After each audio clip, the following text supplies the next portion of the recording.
If you're only relying on ad revenue for your food blog, you're leaving money on the table. In today's video, I'm sharing 15 different income streams that you can consider for your food blog. Some you might have heard of and some might surprise you. Hey there, I'm Madison from Grace and Vine Studios, and over there we specialize in building custom brands and websites for food bloggers, and I'm also a food blogger myself, so I know firsthand what it's like to rely only on ad revenue and to want to build something more sustainable for yourself. Maybe you're a blogger who isn't yet monetized with display ads and you're looking for ways to make income as a food blogger. This video is for you too. By the end of this video, you'll have at least 2 or 3 ideas that stand out to you that you can start implementing. When you're just getting started out with blogging, it seems like the gold standard is getting monetized and being able to put display ads on your blog. And it's definitely an exciting moment, don't get me wrong, but there's a lot of other ways that you can actually make money as a food blogger when you have an established audience or as you're building it. So today we're going to talk about those different ways that you can build income streams that work with your blog and work with the audience that you have, but don't necessarily mean that you have to qualify for ads. The first is probably the most common, which is going to be digital products. These are going to be things like ebooks, PDFs, memberships, mobile apps, stock photos, all kinds of things like that. This is pretty common in the food blogging space. This is one of the ways that a lot of food bloggers will decide to make money. You might have heard them called printables and things like that.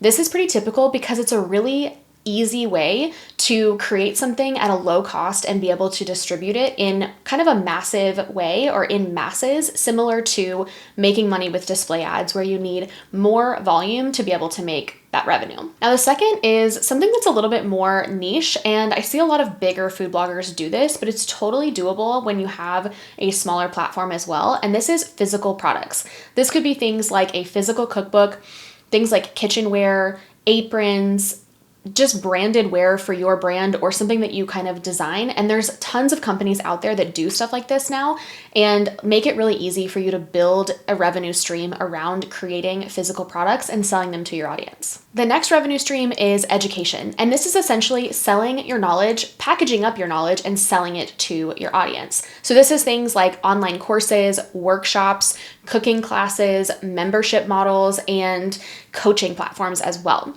This is where, again, you're taking your expertise and the things that you know and you're teaching it to your audience in some way, shape, or form. This is one that a lot of food bloggers commonly don't think about when they're thinking about building a revenue stream for their food blog, and that is freelance work. There are so many skills that you have as a food blogger that you're using to run your food blog that you can use to support other businesses, whether that's doing graphic design work, copywriting, web design, social media management and video editing, photography. All of these types of things are skills that you have as a food blogger that you can easily distribute out to other brands who need that type of work. Another super common one that a lot of maybe more established food bloggers go after is brand deals. You don't actually have to be a well-established food blogger with a huge audience to be able to do brand deals. All you have to do is be able to show that you have a unique way of bringing a brand in front of your audience and making that a really captivating pitch that they can't say no to. Easier said than done for sure, but brand work is another huge one that a lot of food bloggers take advantage of because it's a really great way to, again, use your skills as a food blogger, but to showcase another brand, and it can be really lucrative as well. Another one that fits into this topic and also fits into the freelance work is creating assets and materials for brands specifically. So that can be things like doing recipe development or brand work. This is sometimes known as UGC or user-generated content, but it's another great way to use your skills that you have as a food blogger, but to support brands that need those assets for their own channels. Next is affiliate marketing, another super common one in the food blogging space, but think beyond just maybe doing Amazon Associates and think about other ways that you can build up affiliate revenue streams around products that you're already using, you're already talking about to your audience, and you're just maybe sharing it in different ways. This can be things that you do within your email marketing, within your blog content, your social media content. There's really a ton of ways that you can focus on building out an affiliate marketing revenue stream. This one is a little bit hyper niche and probably not going to be something that most of you would want to do, but I bet there's a few of you watching who are going to fall into this camp.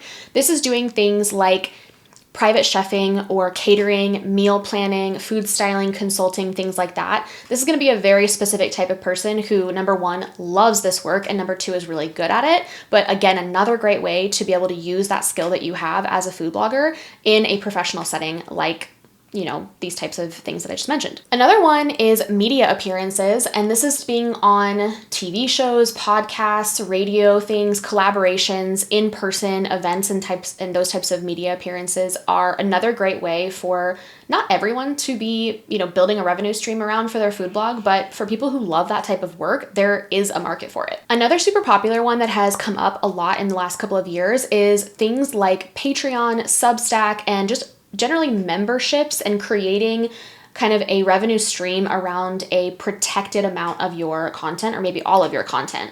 So if you're not familiar, things like Substack have really become a popular thing for food bloggers because it allows bloggers to be able to require payment for access to their content. So instead of making money again through traditional like display ads on their blog, people are signing up to be a part of kind of an exclusive community of people who receive emails in exchange for that payment. So Patreon was definitely used a lot a while ago, a few years ago, but not necessarily for food bloggers. So Substack is kind of like the new Patreon for food bloggers specifically. That's another great way if you feel like you have something of value to share that's kind of beyond the blog itself and you want to kind of monetize that platform. That's another great option too. Those of you who are watching this video are not going to be strangers to this one, which is YouTube monetization. So this is creating a YouTube channel just like this and putting your content out there with the hope and intent to build a revenue stream from being monetized on YouTube. This is definitely one of the heavier lifts of this entire list that I'm mentioning. It's definitely one that is not for the faint of heart. It's going to take time and it's going to take a lot of effort. But again, if video is where you shine and where you really want to show up, this is a great option that can build a legitimate 4-figure revenue stream for a lot of content creators, even if you don't have a huge audience. Another super niche one is consulting. This is something that I don't think a lot of food bloggers honestly believe they have the expertise to be able to show up in this way, but you do, I promise. And that is consulting with businesses, local restaurants, local food brands, anything that's really like food adjacent. Again, you have so much expertise as a food blogger in social media content, blog content, SEO, writing, so many things. And maybe you don't want to do the work specifically yourself, but you could easily consult a brand on how to do it and generate a really good revenue stream from that as well. We mentioned this a little bit earlier, but it can be a little bit different. So I'm going to mention again, which that is photography services. This could be for local restaurants, packaging for, again, food brands or non-food brands, and also working with other bloggers. There is a whole network of amazing food photographers that have been trained up to be able to provide recipe development and photography for other food bloggers. So if you love photography, you're really good at it, and it feels like something that is just effortless for you, this is an amazing stream of income, and there is such a demand for it. Last but not least, and again, pretty hyper niche, is going to be local engagement. This could be things like farmers markets, local cooking classes, showing up and doing farm partnerships. There's a lot of different ways that this could look, and it's going to be hard to give you specific examples because, to be honest, this is not something that I've ever done personally, but I do know people who have done it, and there is a market for it if you have the network and you desire to kind of build out that income stream for yourself. As you were listening, you probably heard one, maybe two of these that you were like, I wonder if I could do that. Or yeah, I definitely need to focus more on that one in particular. So start with that and see where it goes.